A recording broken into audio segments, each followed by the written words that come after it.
A musical instrument should not be sitting on a wall decoratively. I don't think if it's a bronze plaque or something, that's one thing. But a real instrument, no, I don't believe that should happen. It should be used. And when you're done using it, you should pass it on.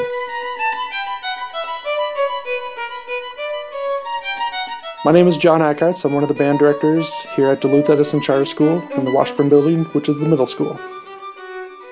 During the Play It Forward program, we had about 12.5 instruments donated, which was really good because at the time the school didn't own any instruments for our students to use. I'm David Ernest. I'm the orchestra director at Mankato East High School.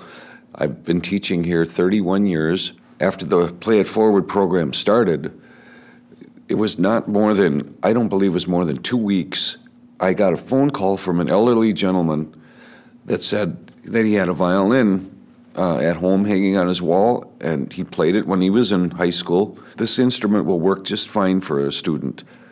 Lee Nguyen, the young girl that I have in my orchestra, will be very happy to use this instrument because it's a full size and she is ready for a full size instrument. My name is Jay Eichhorst. I teach at Mankato East Junior High. Based on what we're seeing with our beginner students, when we go into the schools and we demonstrate instruments to that incoming grade of 6th graders and see what their interests are, we see excitement. We see students who are eager to try out these instruments. What is truly disheartening is the past few years, the questions that they ask have gone from, what's it like to play this instrument, to how much does this instrument cost? On a regular basis, we would have students come and say to us, I want to be in band. Do you have an instrument that we can use? And we'd have to say, I'm sorry, we don't. The school doesn't have school instruments. And they would have to be moved into the music appreciation class. Some of the students that I have would not be able to play if they didn't have a program like this because they couldn't afford to get an instrument. We've been seeing in the last 2 or 3 years a need that has gone up exponentially as the economy has gone down. And we are running into situations where we just don't have enough school-owned instruments to help fill that need. Since last May, in total, we have about 36 to 40 instruments donated. We received a wide variety of instruments. We saw everything from guitars to a few stringed instruments, a few clarinets, and 1 or 2 brass instruments. Some were in pretty rough shape, some were in really good shape.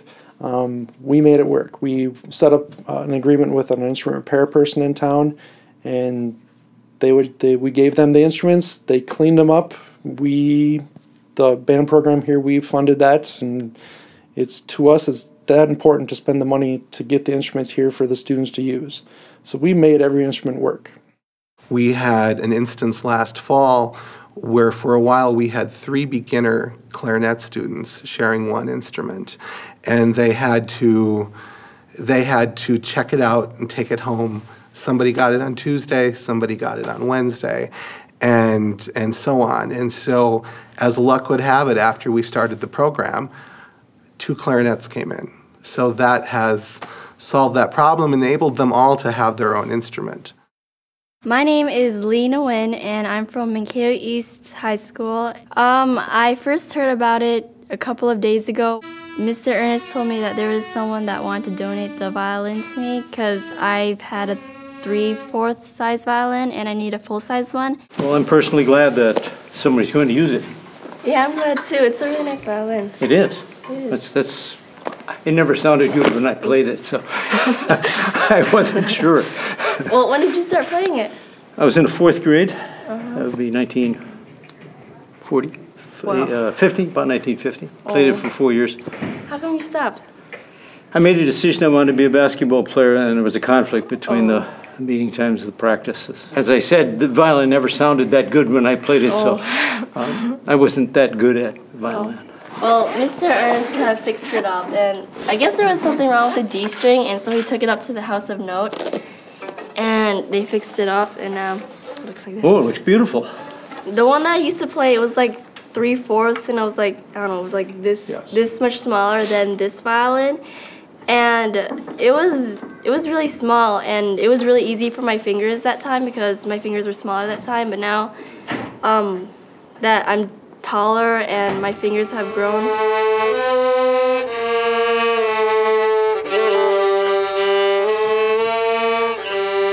brings back memories to me. Having taken lessons, I never had an individual lesson. There were always 4 or 5 of us with the teacher, but it was the same sort of thing, making errors and having them corrected, and the same type of sounds, missing things and that sort of stuff. I know there's people out there that do have instruments around at home that they don't use anymore, and many people do wish that some young student could take over on an instrument. Getting the word out to families was very easy on our end. We took the letter that you guys gave us and we sent it to all of our families involved in our schools. And then word just spread from there. We also had other schools locally contacting us, the College of St. Scholastica. They helped us out. It was very well run.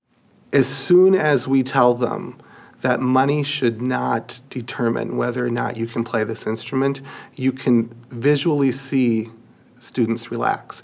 You can see them become more interested in the process and more excited about going home and sharing with their parents that, hey, this is something I could try. I could try this next year.